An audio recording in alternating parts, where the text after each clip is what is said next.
for game number 3. Immediately, the things you want to look for is how he's going to get some help in this matchup. Acidic Slime is one card that can help him, but that is a 5-mana answer to one of the multiple enchantments from the Bant Hexproof deck. So, you know, not ideal, but almost necessary to bring in. He does have one Sever the Bloodline, which is good against the non-Hexproof creatures, but pretty poor against the namesake cards of the deck. Does have 2 copies of Deathrite Shaman, does have 2 copies of Tristani, Celestine's Voice, and 2 copies of Abrupt Decay. But nothing jumps out here at you as cards that are really going to help improve this matchup. Nothing like a Barter and Blood Devourer Flesh or Liliana of the Veil. Yeah, and Alex's sideboard is also light on cards for this matchup. He has Strangleroot Geist, Nearhearth Pilgrim, Smiter, Negate, Ray of Revelation, and Fog. Okay. Actually, it wouldn't surprise me if he touched basically no cards in that sideboard. Yeah, just stuck to his main deck and goes back to battle. I mean, he has lost a game in this matchup. Now, I think overall, this matchup is favorable for Bant Hexproof. I think this is probably where Alex wants to be. What he doesn't want to be doing is taking a mulligan at this point in the game, but that's not the worst thing in the world. No, Bant Hexproof actually mulligans reasonably well because its draws are so powerful, and has to mulligan pretty aggressively because the colored mana situation in the deck is not ideal. It's very sensitive to having 3 colors of mana early on in the game. That's not something that's going to be happening reliably all the time, and so you have to be willing to throw back hands that say have Sun Petal Grove, Temple Guardian, and a couple blue cards. You have to be willing to mulligan those kind of hands. So he's going to go down to at least 6 right now. If you guys are just joining us, we've got 4,500 viewers to start off this morning, so we do appreciate it. Patrick Sullivan, Cedric Phillips here. Star City Games bringing you GP Miami. If you do want to join in on the conversation, hit us up on Twitter at SCG Live, hashtag GP Miami all day long. We've got 6 rounds of Swiss for you and some elimination rounds as well before we do crown the champion. And give away quite a few invites to Pro Tour Theros. Absolutely, a place that you will be. Hopefully. Hopefully. Literally thousands of dollars in cash prizes. Yes. There's a lot to give away this weekend.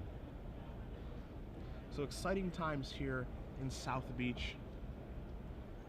Very interested to see what's going to win this tournament. I think this is going to set the standard format for the rest of the PTQ season and everything moving forward. This tournament is going to be that result. This is effectively my testing for the Star City Games Invitational. Watching these rounds. At least you're honest. Yeah. I can appreciate that. All right, so Nestico's going to be on the play here. Going to play an Isolated Chapel and pass the turn back. So not the ideal start. Would like to accelerate a little bit. We'll see if he has a Farseek, as Evans is going to play a Hallowed Fountain and pass his turn back. You see Alex's mulligan in hand with both Hallowed Fountain and Temple Guardian. So he has the requisite 3 color of mana to get started here. And has 2 mana spells as well, as he certainly has a Voice of Resurgence right now. Unfortunately for those of us that have been following Patrick Chapin's run, his 7-0 has now turned into a 7-3. Defeated by zombies this round, unfortunately. Alex with a turn 2 Voice of Resurgence. So let's see what Nestico can do here, because now that Alex has a creature on the board, all right, Fiend Hunter is going to eliminate that. So Alex did have the option of starting the show off with a Fencing Ace and chose to go with a Voice of Resurgence, maybe as a little bit of bait. Possibly a hedge against Nestico's answer to his first creature being something like Abrupt Decay as well. Okay.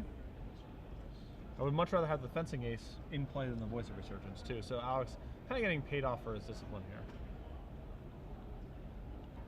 So Evans going to draw a Rancor for the turn. He has a Spectral Flight in his hand, but he's staring open mana in the face. He's staring Abrupt Decay in the face. Another thing that he's staring in the face, Patrick, is Restoration Angel, blinking out Fiend Hunter, giving the voice back. But if Evans tries to enchant that Fencing Ace, Restoration Angel can just blow that turn up. Yep. He can also just actually use Restoration Angel to simply block if Alex's card is only special. Yeah. So let's see if Evans is going to make a move here. He's going to start with a Rancor. It's going to resolve, and he's going to come across with a 3-1. And no blocks here from Nestico. So if you're Evans, it's a bit of a sigh of relief that there's nothing there. Yes. No, you have to be relieved that nothing horrible happened. So a Grizzly Salvage here from Nestico. You see a Farseek, a Vault of the Archangel, an Overgrown Tomb, an Abrupt Decay, and an Angel of Serenity. So as far as Grizzly Salvages go, not the best. Does dodge an Abrupt Decay. Vault of the Archangel is going to go to the grip. But Angel of Serenity going to the bin. So if there's an Umbrella Rights there in Nestico's hand, and we already know he has a 5th land, and speak of the devil, and it shall appear, because Umbrella Rights is the draw.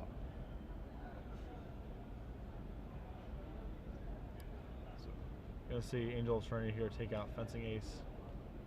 Ranker back to the hand. And Fiend Hunter's feeling all tough now, coming in for 1. Big shift in the game there from Nestico. Being able to take care of the Fencing Ace. Evan's stuck on a little bit of mana here, but most importantly for Nestico is he can start attacking and try to get this game over with. Yes. No, he actually, for as ahead on the board as he is, he has to try to win pretty quickly because he is potentially exposed to a hexproof creature plus whatever Alex has left over in his hand. So, Hexproof creature is going to start the show. It is going to be an Invisible Stalker. Now, Alex does have Rancor in his hand. He does have Spectre Flight. He does have Unflinching Courage. So I'm with you. Nestico does need to get this game over with. He can at least kind of bounce damage off each other because he does have a Vault of the Archangels, and he's going to gain no life. He's actually just going to play an Acidic Slime and take down a Mana Source. that's actually a huge deal. It keeps Alex off of And 3 mana, which is the threshold for things like Unflinching Courage, which might actually allow him to race in that spot. Evan draws a Voice of Resurgence, which is not a land yet again, and does extend the hand. So Mark Nestico is going to move on to 8-1-1, defeating Alex Evans and his Bant Hexproof deck.